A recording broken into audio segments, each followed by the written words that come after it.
குளச்சலில் திமுக காங்கிரஸ் கட்சிக்கு சொம்பு தூக்கும் கிறிஸ்தவ பாதிரியார்களுக்கு தங்களது எதிர்ப்பை தெரிவிக்கும் கிறிஸ்தவ பெண்கள் அப்படிங்கிற ஒரு வீடியோ. வேலிடான வீடியோ.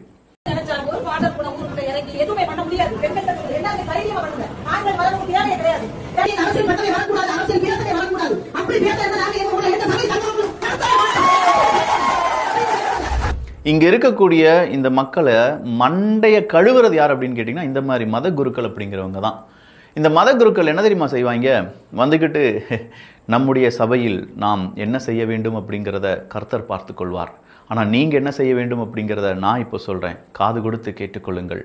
இங்கே ஃபாசிசம் வளரக்கூடாது, பாஜக உள்ளே வந்துடக்கூடாது. எவன் நம்மளை கொன்னாலும் சரி, யார் நம்மளை ரேப் பண்ணாலும் சரி, யார் நம்மளை கத்தியால் குத்தினாலும் சரி, யார் நம்முடைய பணத்தை திருடிட்டு போனாலும் சரி, அவங்களுக்கெல்லாம் நீங்கள் ஆதரவு கொடுங்க. ஆனால் பாஜகவை சேர்ந்த கும்பலுக்கு மட்டும் ஆதரவு கொடுக்காதீங்க. கடவுளே வந்து கன்னத்தில் பலார் நிறைஞ்சிருவார். இவ்வளவு கொடுமைகள் நடந்துட்டுருக்கு, பெண்கள் வெளியில் நடமாட முடியலை, ஊழல், வேலைக்கு ஊழல், வேலை வாங்குறதுக்கு ஊழல், டிரான்ஸ்ஃபருக்கு ஊழல், எங்கே போனாலும் மின்சார கட்டண உயர்வு, வரி உயர்வு, இப்படிங்கிறதெல்லாம் மக்கள் அல்லோல் பட்டுட்டு இருக்காங்க. நீ மதத்தின் பெயரால், கடவுளின் பெயரால் அங்கே இருக்கக்கூடிய மக்களுக்கு என்ன மாதிரியான உபதேசம் சொல்லிட்டு இருக்க? இந்த கட்சியை தேர்ந்தெடு, அந்த கட்சியை தேர்ந்தெடுன்னு சொல்லி. அது உங்கள் வேலை இல்லை சார். உண்மையை சொல்லப்போனால் கடவுளுக்கு நீங்கள் என்ன வேலை செய்கிறீங்களோ அதை மட்டும் செய்யுங்க சார். மக்களுக்கு இன்னொருத்தரை கடவுளாக காண்பிக்கக்கூடிய வேலையெல்லாம் செய்யாதீங்க சார் அப்படிங்கிறது அங்கே இருக்கக்கூடிய பெண்கள் சொல்கிறாங்க. காலங்காலமாக சபையில் வந்து இப்படி சொல்லிட்டு இருக்கீங்களே, எங்களுக்கு தேவையான உரிமையை நாங்கள் எடுத்துக்கிட மாட்டோமா, எங்களுக்கு தேவையான ஓட்டு நாங்கள் போட மாட்டோமான்னு சொல்லி அந்த பெண்கள் கேட்குறாங்க பாருங்கள். இன்றைக்கி ஒரு நண்பர் கூப்பிட்டுருந்தார், அப்துல்லா. நான் கூப்பிட்டுட்டு, இல்லை தம்பி எப்படி போயிட்டுருக்கு அப்படிலாம் சொல்லி கேட்டார்.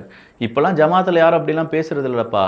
முதல்லலாம் பேசினா சரி பாஜகவுக்கு எதிராக நம்ம எல்லாரும் ஒன்றிணைய வேண்டும் அப்படின்னு சொல்லிடுவோம். ஆனால் இப்போ எல்லாம் கேள்வி கேட்க ஆரம்பிக்கிறாங்க.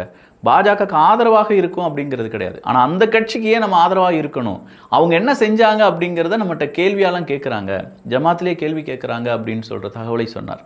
இன்னும் சில பள்ளிவாசலுக்கு முன்னாடி நாம் பாசிசத்தை எதிர்க்க வேண்டும் அப்படின்னு சொல்கிற அந்த ஒரு சுவரொட்டிகளை என்னால் பார்க்க முடிந்தது. நீங்கள் எதிர்த்துக்கோங்க, கண்டிப்பாக உங்களுக்கு பிடிக்கலையா, உங்களுடைய சமூகத்துக்கு அது தீங்காக தெரியுதா, நீங்கள் எதிருங்கள். ஆனால் நீங்கள் எதிர்க்கிறேன் அப்படிங்கிற பெயரில் யாருக்கு ஆதரவு கொடுக்கிறீர்கள் அப்படின்னு ஒன்று இருக்குல்ல. இவங்கெல்லாம் வந்தால் பெருசாகிடும், வந்தால் பயங்கரமாக செஞ்சுருவாங்க, வந்தால் அப்படி இருந்துடும், வந்தால் அப்படி இருந்துருன்னு சொல்லி உங்களை ஒரு அசம்ஷன்லேயே வச்சுருக்காங்க பாருங்கள். அதாவது நடக்கவே இல்லை, ஆனால் இதெல்லாம் வந்தால் நடந்துடும், இதெல்லாம் போயிடும், இப்படிலாம் வந்துடும், இப்படிலாம் வந்துடும்னு சொல்லிட்டு பயங்காட்டி பயங்காட்டி பயங்காட்டி பயங்காட்டி அவன் என்னெல்லாம் செய்யணுமோ அதை சாதிச்சுட்டு இருக்கான். அப்போ உங்கள் முன்னாடி அவன் காண்பிக்கிறது என்னென்னா கொத்தடிமைத்தனம். நீ எனக்கு அடிமையாக தான் இருக்கணும், அவனுக்கு அடிமையாக போயிட்டேன்னு வச்சுக்கேன்